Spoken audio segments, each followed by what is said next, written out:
ainsi. waaw mu nekkoon li gën a fës si yëglekaay rek am nañu mbégte bu baax a baax waaw tey li si gën a fës lépp rek mooy wuyu Ousmane Sonko bi mu war a wuyu ci kaw problème ak Adji Sarr mais yaakaar naa ni suspense amu si quoi ndax ñun Sénégal yëpp xam nañ ni problème bi la ko yëkkati woon yëpp dara du ci dëgg Sénégal yëpp ak affaire yi mun a mujj feeñ révélation yi am lépp xam nañ ni affaire yi complot la woon di boo xam ne si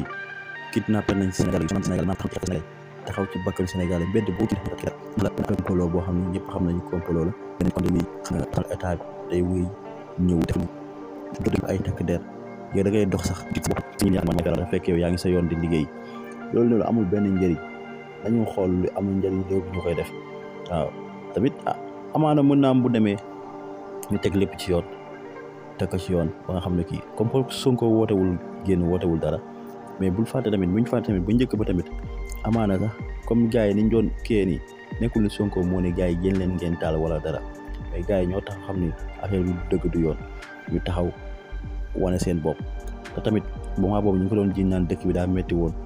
moo tax affaire coronavirus beeg yooyu moo taxoon nit ñi di kii dinañ xam ne tey la dëkk bi gën a métti tey la dund gi dafa seer tey la lépp gën a métti waaw bu ko defee ñu porox ndoll ci loolu rek dégg nañ ni Macky Sall neen dañuy wàññi dund gi instant yi taxaw nañ ci boobu ba léegi de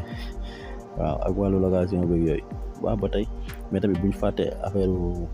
ministre de environnement bi affaire armée yeeg yooyu noonu xaalis boobu bu ñu ko fàtte ñu ngi koy jéem a camoufler di ñu ko jéem a ndëbaale mais nañ ci bàyyi xel bu baax xam ni moom mooy ci tamit actualité tamit ñu siy wax ba nga xam ne lépp dina jaaral ci yoon